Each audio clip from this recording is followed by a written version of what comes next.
Yes, this is OC Burton, and I am the primary instructor of Kid Shop Yet organization. And our program is intended to bring an understanding to the knowledge that we have in life skills, career, business, and entrepreneurship. And it's a family program.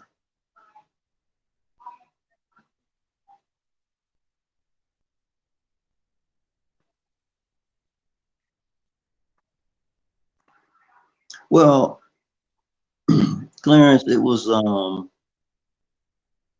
something I did in the mid 90s that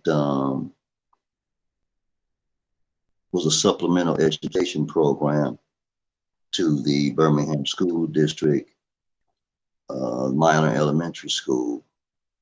And at that time, it consisted of tutoring in the school 2 to 3 days a week, a career awareness program, um, homework assistance at our facility, the Community Presbyterian Center, which was a nonprofit. And it also housed a computer lab, a library, and we had a, what is that? The 12-step program. We had the largest alcohol anonymous program in the county, Jefferson County. So when I saw that, I added on the entrepreneurship training, where on those nights we would bring down products, drinks, snacks, fruit, etc. And the AA group supported us tremendously. We also upstairs had a small store, and we connected with Domino's Pizza because we had a few businesses in the area. And particularly Monday, Wednesday, Friday, or Wednesday and Friday, we had pizza available along with our snacks and products we had in the store upstairs for the employees in the area. So it went well. It went well. This current program is a little different. It focuses more on entrepreneurship training and the components to life that the school systems do not cover. So the children get a lot more um, basic fundamental information about how they should conduct themselves, the things they need to learn, accountability, ethics, honor, integrity, and responsibility, something that's not taught in the system and is not adhered to. And then we have course study A and B, which gives you all the information that you need for ownership, starting the business, instructions on the state level, what you need to file, where you need to file it, the city level and county if necessary, and then the explanation of the largest business in America and uh, what capitalism actually is. So it's a very full program because people think they know, and everybody knows something, but it's the perspective that you come from as to whether you can use your knowledge or not.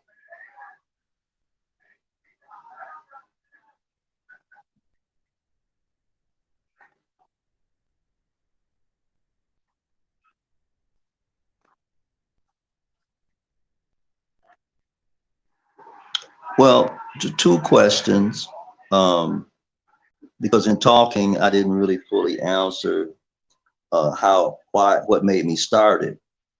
What made me start it was my life, which has been as an entrepreneur uh, for 45 years, um, 38 easy. And meeting people, talking to people, I saw that a lot of people didn't have an understanding as to how this system functioned, how the world really works, and where melanated people actually stand. So I wanted to provide something for the family uh, as a whole to learn together because we cannot unify unless we all have the same information.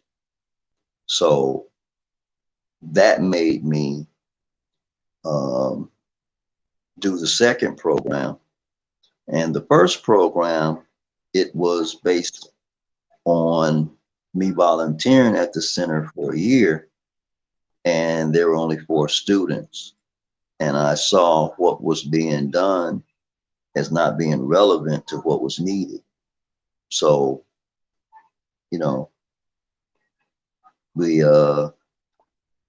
put together Kid Shop, and in 4 months, we had 100 families. So it was very, very successful program. Recently, I had a couple of the former students from there in Birmingham get married. One of the things that I pushed was that I didn't want to see any of the young ladies pushing a baby cart without a husband.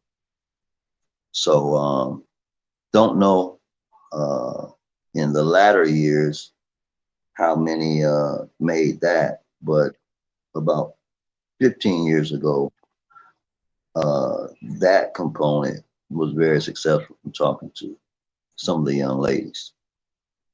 So fast forward, give me your 2 questions again, the 2 new ones.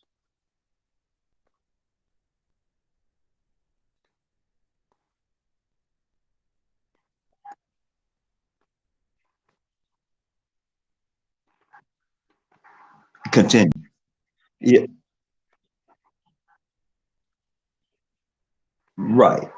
Um, Initially, it evolved around what was needed at the time. The world has changed um, abruptly and extraordinarily, particularly in the last 3 years.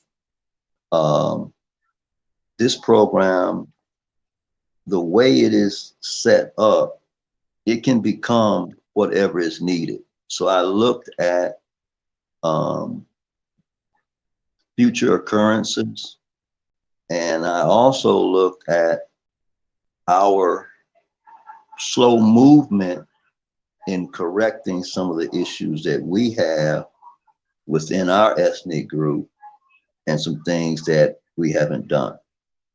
So, yeah, this one has more of a future evolvement component in it. And it can somewhat be all to everyone in the family because it's broken down by age groups. In the last 3 to 5 years, after testing it in 17 with our original group, um, we've done more online work than we have person to person. And that's been a drawback for me because I prefer person to person, hands on. So I've had to alter some things, and um, that has kind of slowed things down.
Well, it's difficult because a lot of things are happening in the world now that previously were diminished. It has elevated, and I'm just going to call it what it is, evil. So, not unifying in the previous years more than not, that makes it more difficult now because when evil appears, it's really an individual thing. And the system that we're in is a foreign system to us, although we've been in it for a number of years. We don't understand the language because, according to our heritage, English is a foreign language. None of us are English, but we speak it. So being absent from your original tongue causes complications, and speaking a language that you think is yours and you accept it as yours, but it is not, causes complications. And that's where we are now. Also, with the introduction of slang, that causes further problems between generations. And it's difficult. Um, Most really don't understand who we are, where we are, and how bad things are because we've confused convenience with freedom.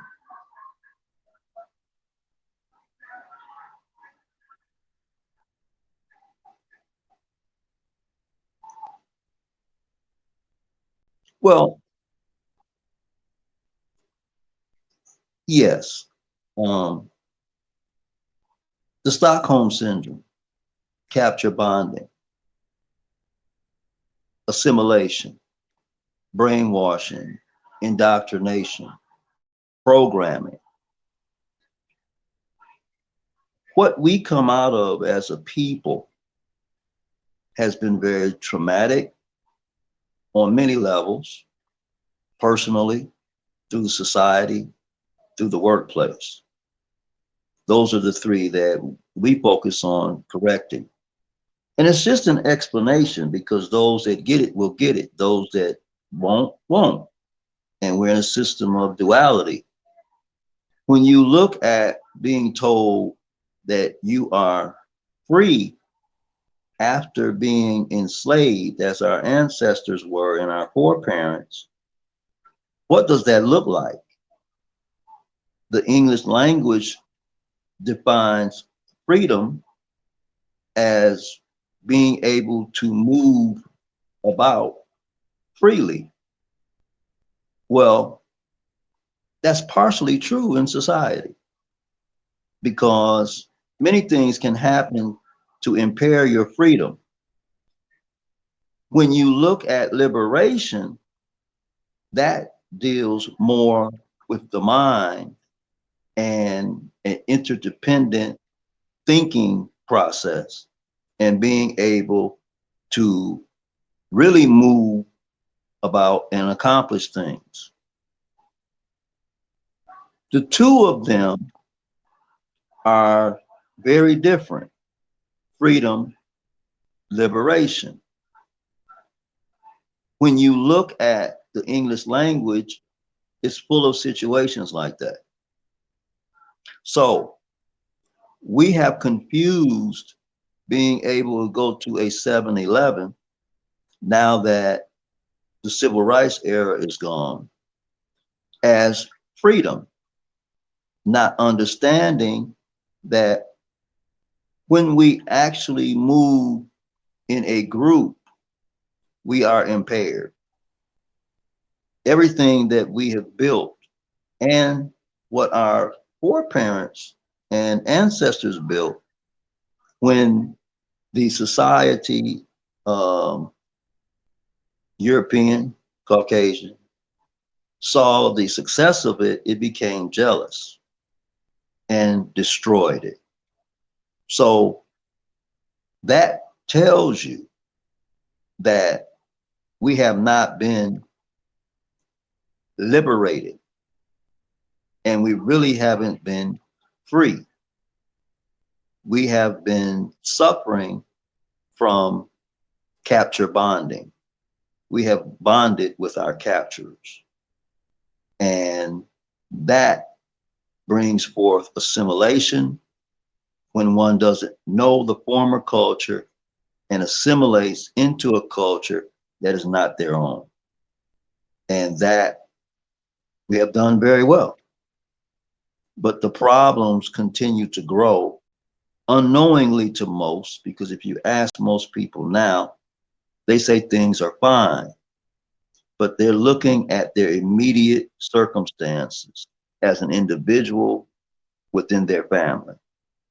If you look statistically, we're in a very bad situation in this country, US corporation known as America.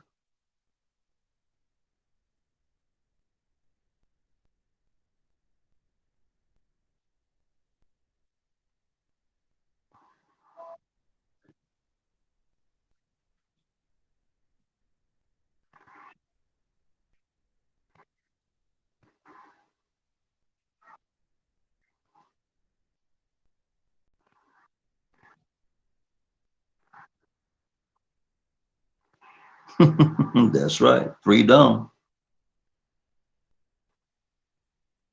Yeah, I mean, this is it's as easy as showing people when they leave their home and they make a turn and don't put on their signal. You know, there's 12, there's 50, known as the police, right there. And nowadays, a traffic stop could end up in death.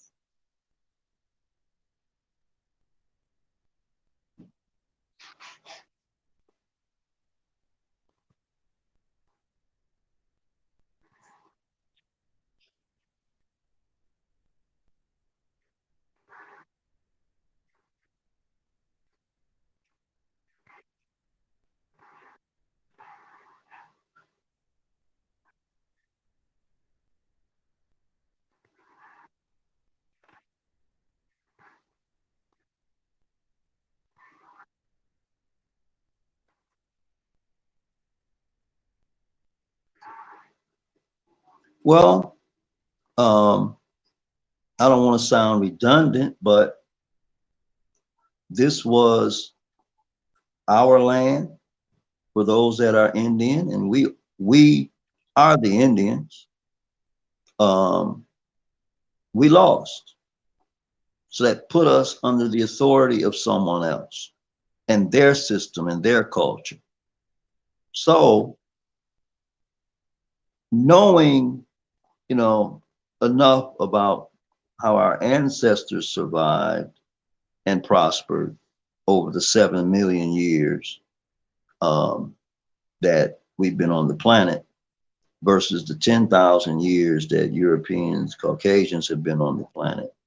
Things have been turned topsy turvy. So I'm gonna make it easy.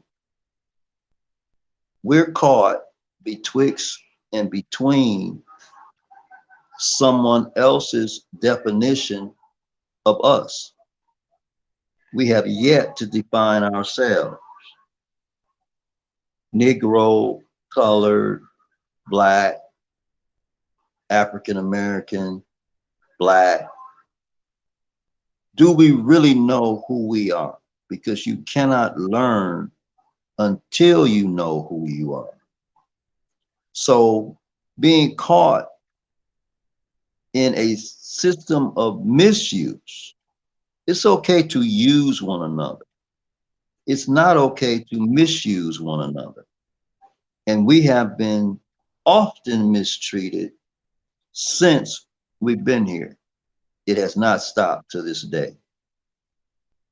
So we're caught as a group of individuals, a collective body of people, thinking one thing where it is actually something else. And I'll speak directly to what you're talking about.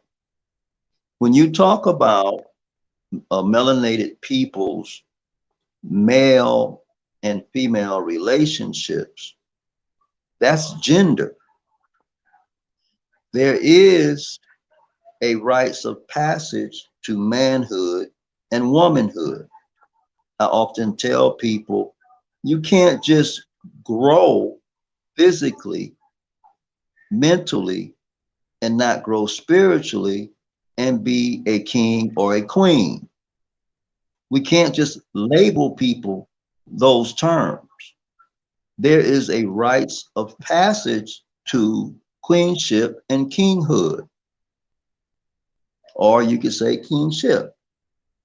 If you weren't a princess and a prince, well, you didn't travel the path to become a queen or a king. So we look at it as gender.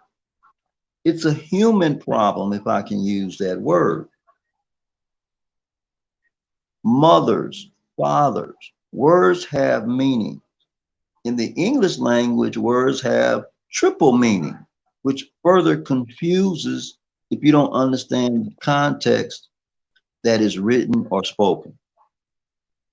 So we're having so many problems because there is no curriculum for relationships. Nobody passed relationship 101, 102, 103, or 104. Now, if you had Algebra 101, 102, 103, and 104, and you went through it, you know more about algebra than you do relationships. And that's where we stuck.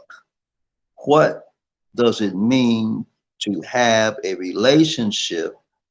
And the other thing that we don't understand, and most people, there are a multitude of different relationships. What I mentioned before about us being here enslaved, our foreparents and ancestors, and we being the heirs to that,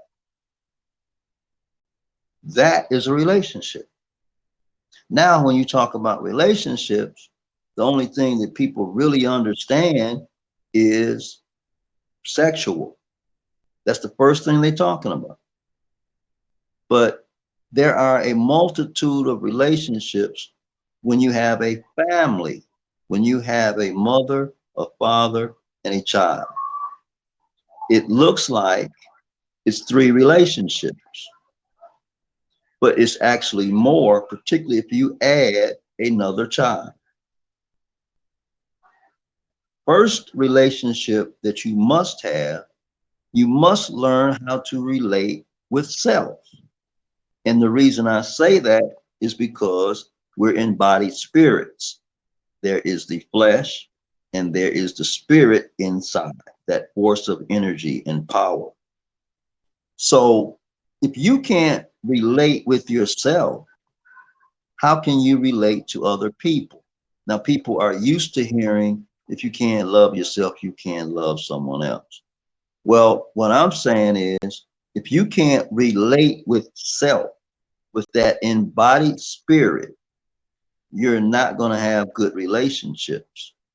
Bad information doesn't produce a good outcome. So when you have the human up top and the genders below and the ethnicities, it becomes problematic. And I'll just let that simmer.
It didn't work.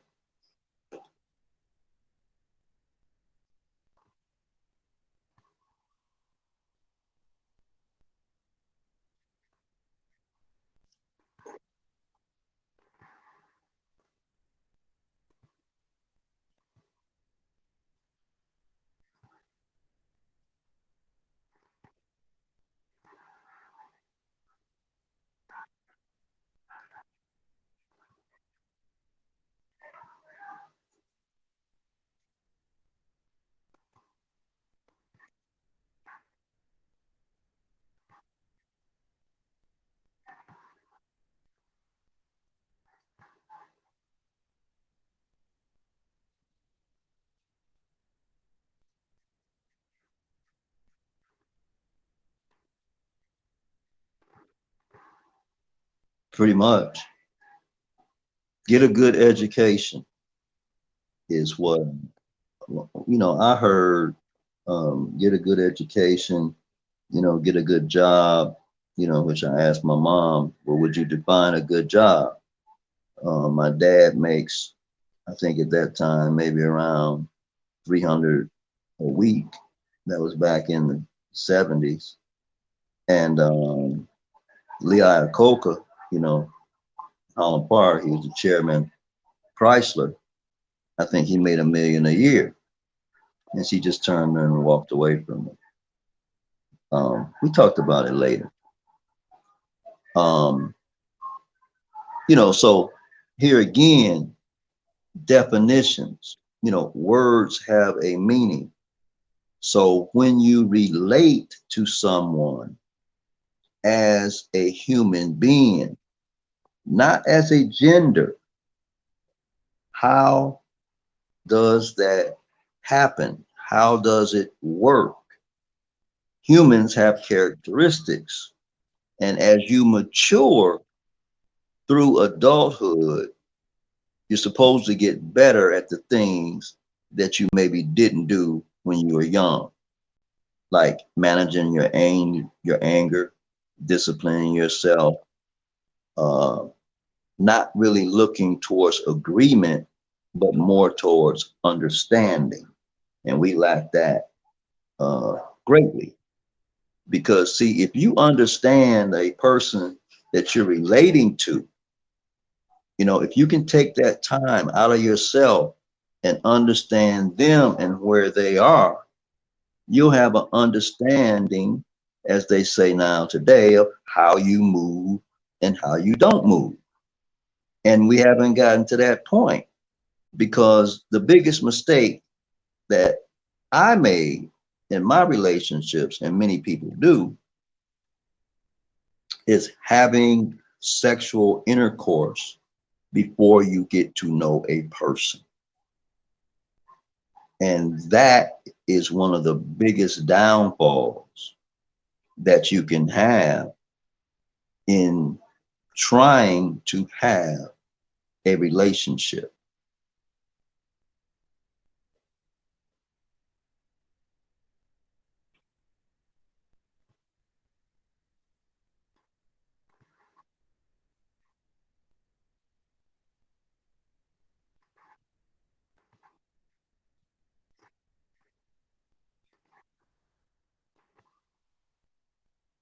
Most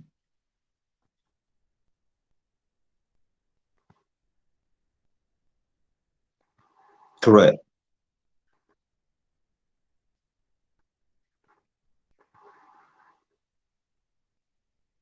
That's all it is.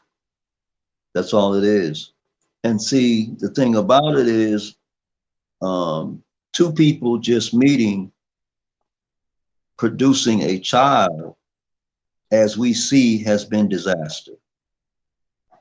And yeah, it's been disastrous. And what do you expect from it? Because you don't know one another. You don't know the likes, the dislikes, the characteristics that are not there versus the characteristics that are there. I hear so many young ladies now. Um, I have a son, and then I'll ask them, is the father in his life? Well, I haven't seen My son's 2. I haven't seen his father in a year and a half.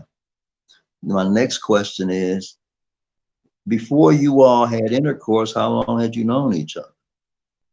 And then sometimes it's a giggle, a week, 2 weeks, a month, 3 months.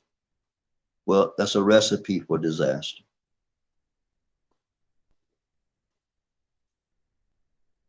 So when you look at these things that we call relationships, um, the one that we most talk about is the intimate one.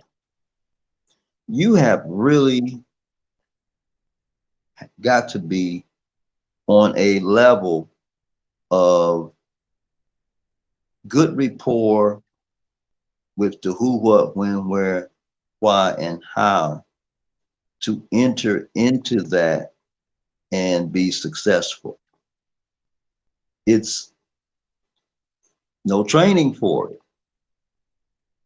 I didn't have any training other than seeing my parents.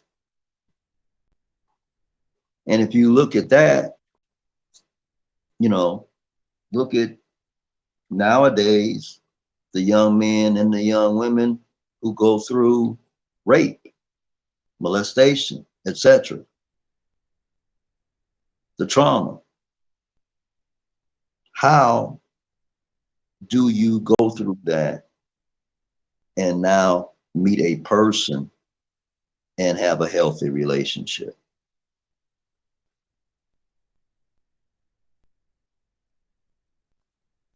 Very.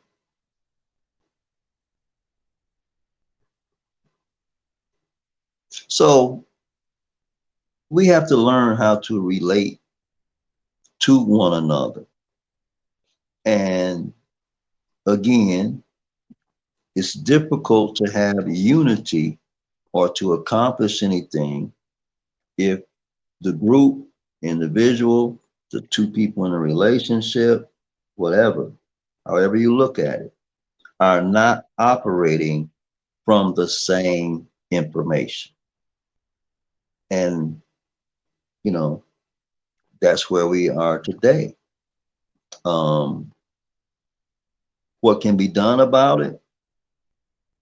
For years, I've been asking the people that have been together for a long period of time to convene relationship development workshops in our neighborhoods so that you can see the pros and the cons, the wills and the won'ts, the do's and the don'ts from people that both have succeeded and, I'll use the word, failed, because you can learn from a failure. It's an experience. You'll know what not to do. And people don't understand that. Well, you've been married 3 times. What can you tell me? I can tell you what not to do. And being a system of duality, we don't understand that you're always going to have positive and negative on this plane. You can't have one without the other. So one can learn from someone who have come to the realization of not succeeding in a relationship, the errors that they made and the errors that were made by both individuals. So that's what I bring to the table. And I've helped a lot of young people, that wanted to stay together, because most of it is what people call common sense. And the biggest thing is, if you look at the book of Maya under family relationships, it says first love, then marry, and care for the children. And I always go over that with them because it's very direct to the point and it works. If you've matured to understand that when it's spoken, then everything else, becomes easier.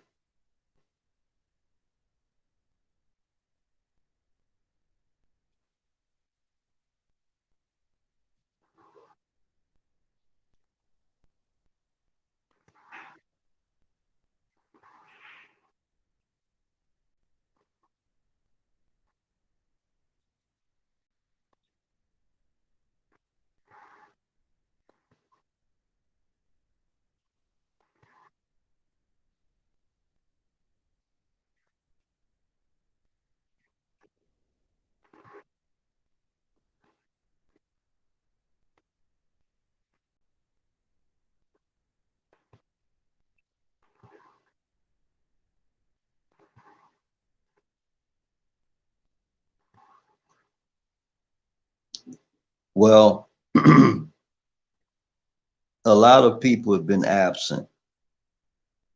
Um, we don't take instructions well, because, you know, for the people that say they follow what's called the Holy Bible and Scripture, well, you got to read the whole thing because there is a verse that says older women teach the younger women to marry.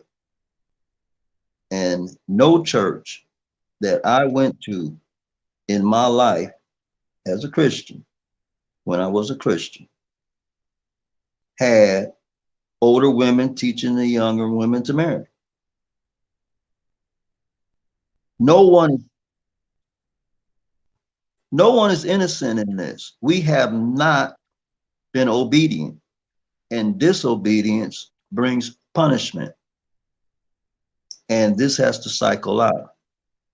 We can begin to talk, we can begin to converse, but until we communicate, nothing can be corrected or solved.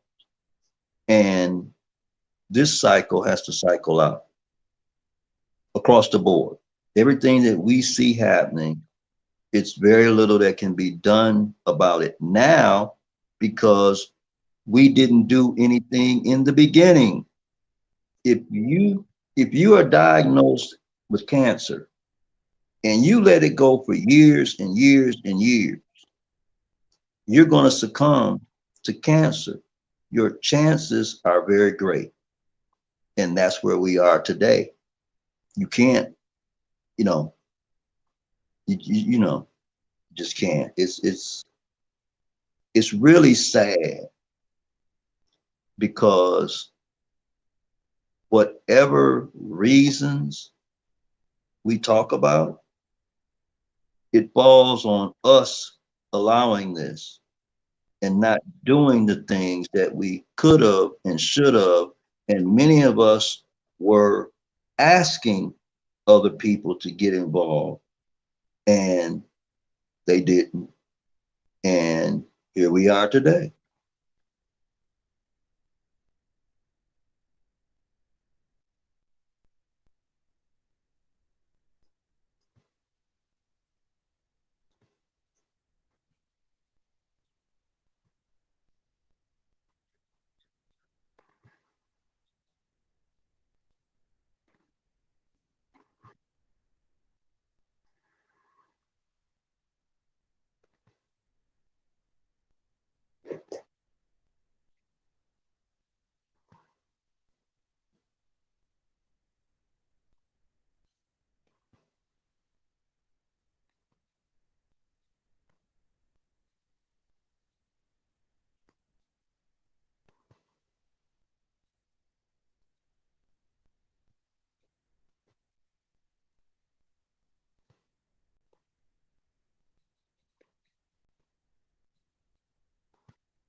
That's correct.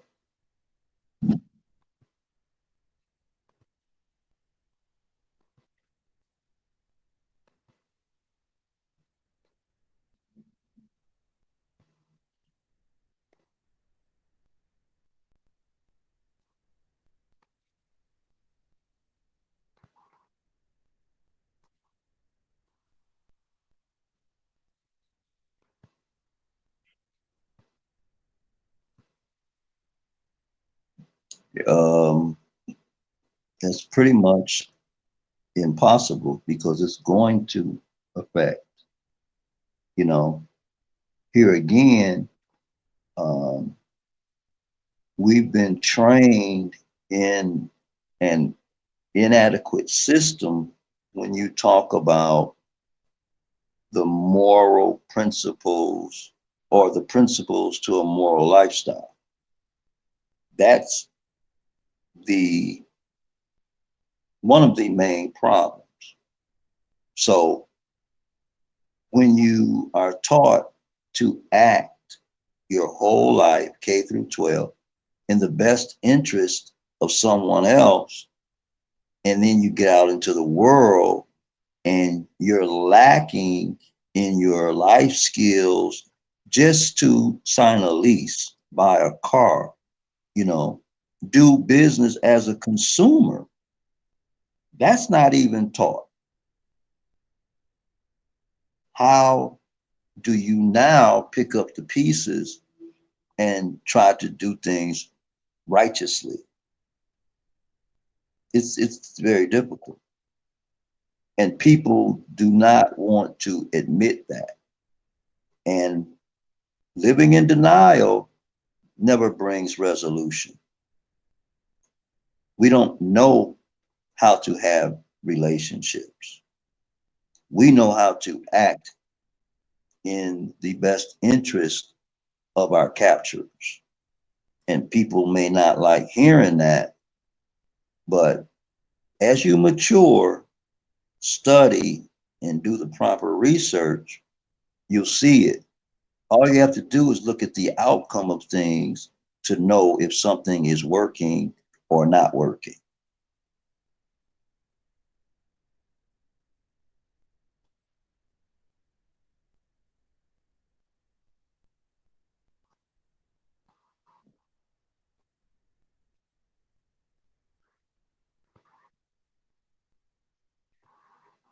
Mm-hmm.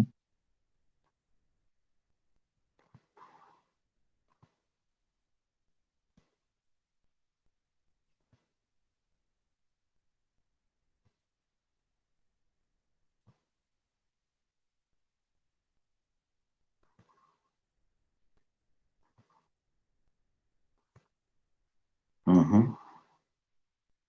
Priorities aren't in place.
Good analogy.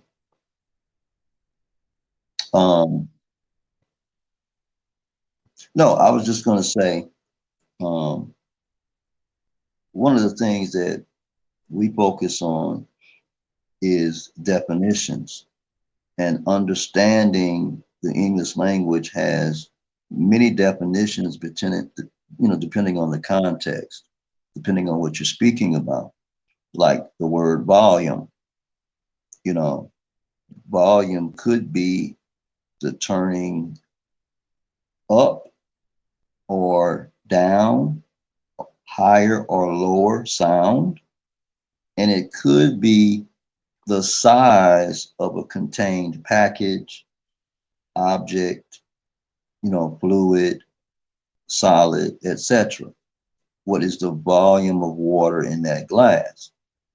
That's confusing without proper study. and you can't have proper study without a dictionary. When you come into a word in a sentence or paragraph that you don't understand, you can't skip over it. You have to define it. So all of these things um, are the cause and effect of the poor relationships that we have across the board.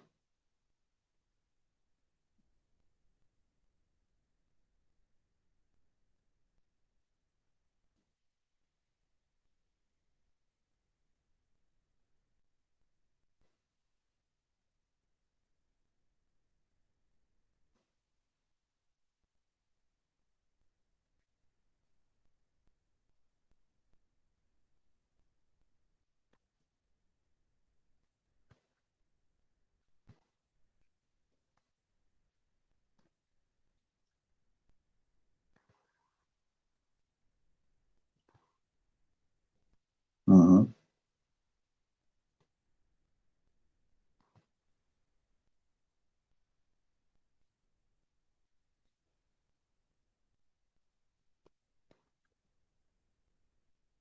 Mm-hmm.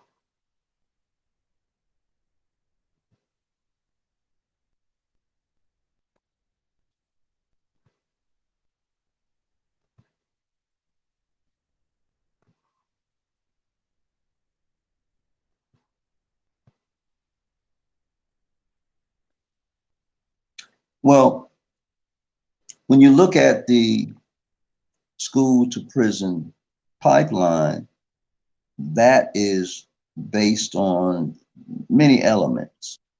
Um, I started hearing that students were boring, um, students were bored. The students said that school was boring. Back in the 90s, late 80s and 90s, I used to tell them, well, go and get as much as you can. Understand, though, that you need to learn how to do some of the things that you see adults doing. So start talking to adults about that, you know, as a corrector, as an extracurricular activity, your own personal project. Many did, many didn't.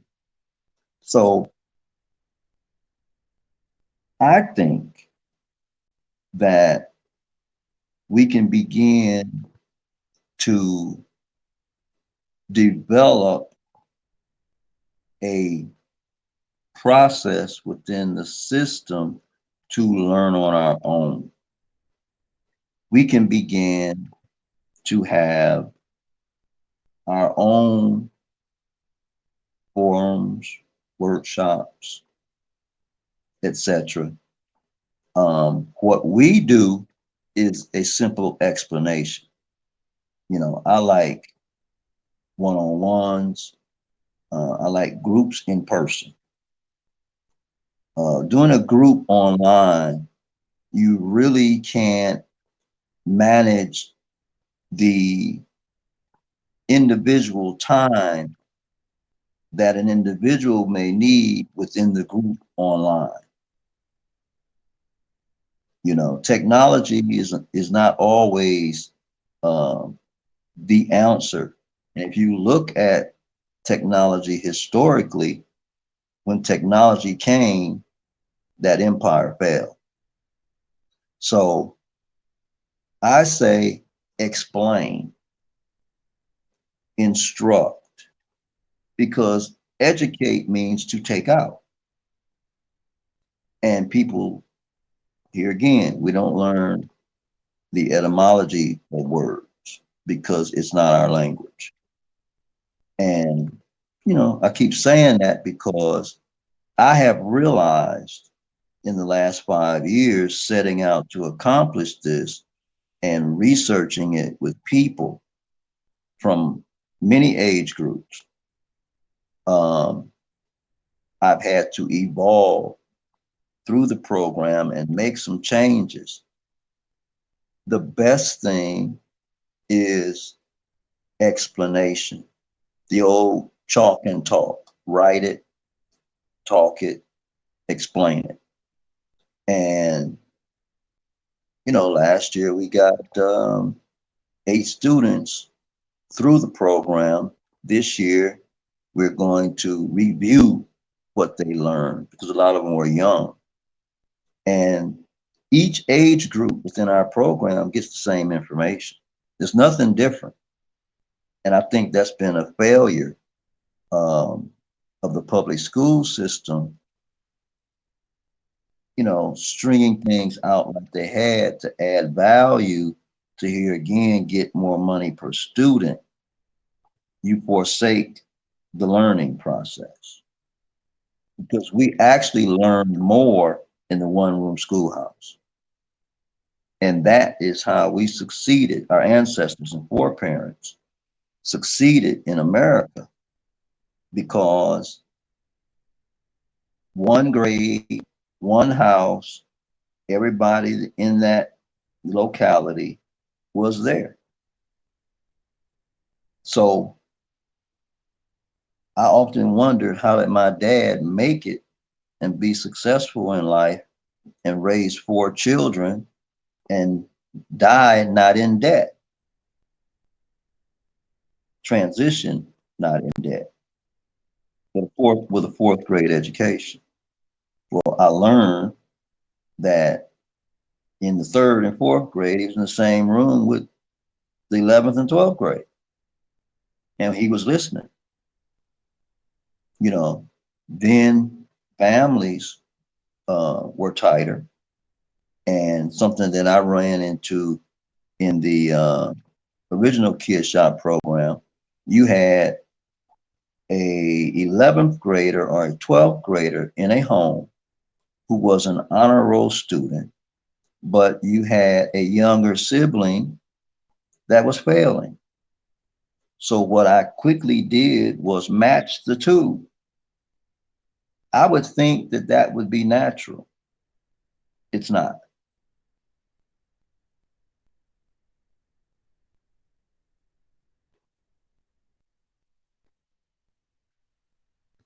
Yeah. Yeah. Well, I don't want to be redundant, but you have to keep it in front of people. Going through what we've gone through, it's been a lot. So what do Clarence, knowing what you know, knowing what I know about our history and what we've been through, and then living in America, should we not be in the situation that we're in?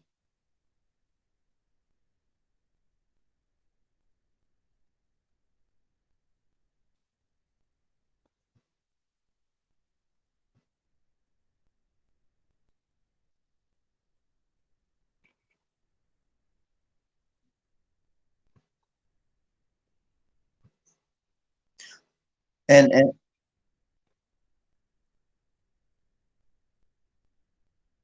yeah, and we can save that for uh,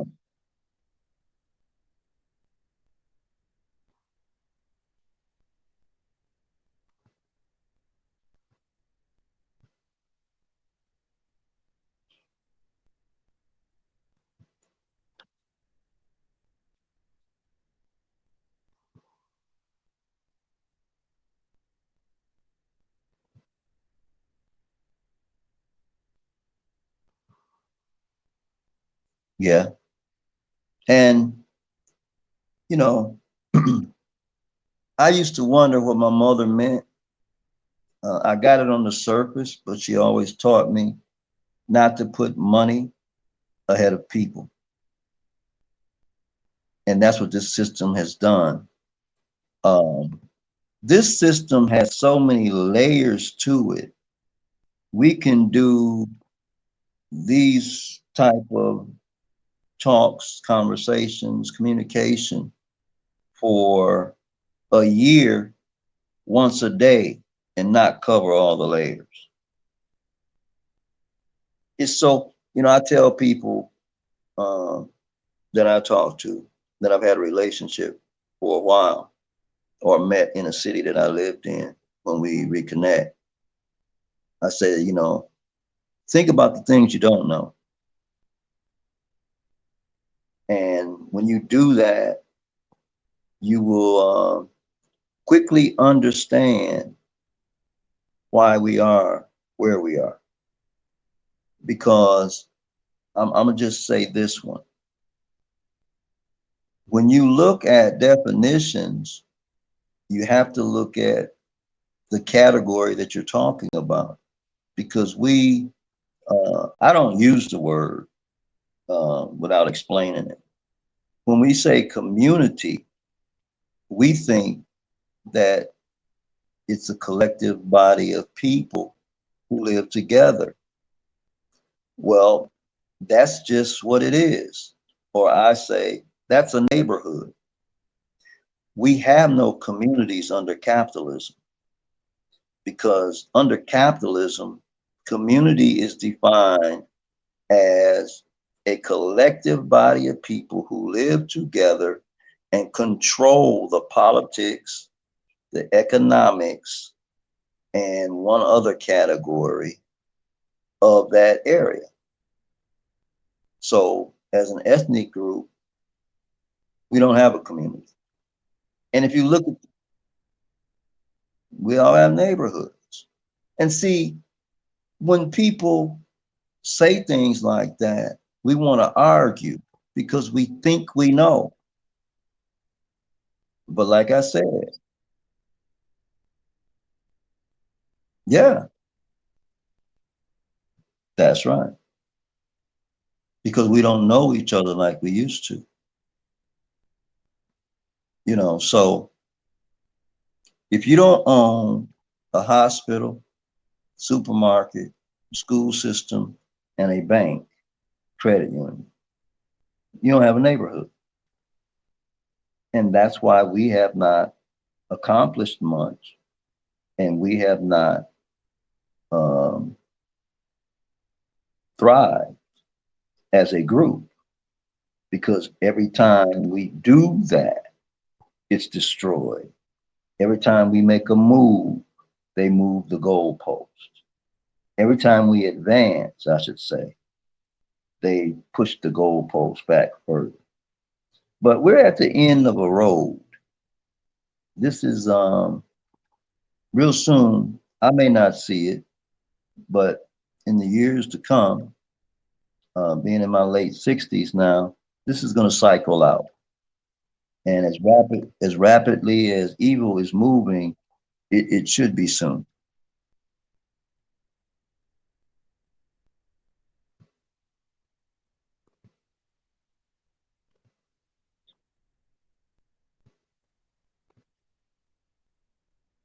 Correct.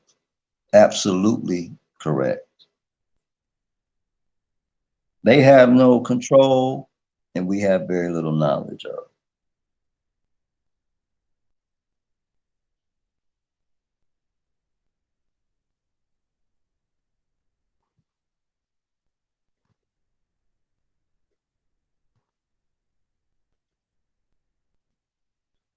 Most definitely, as we move into topics in the coming weeks or next week, however long we do this, I'll get more specific and to the point.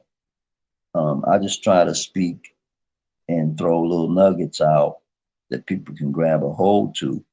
And if they research what I've said, they'll find it to be true. If they step back, move themselves out of trying to prove themselves right and have an open mind. It is what it is.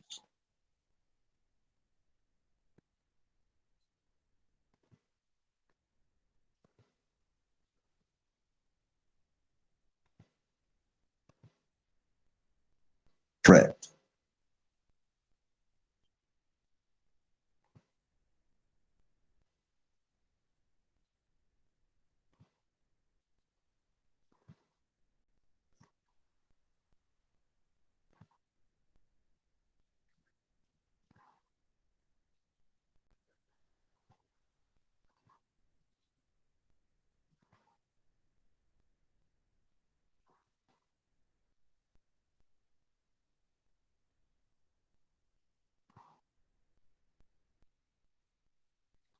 No, I just want to wish everybody well, uh, be well, be safe, and stay strong.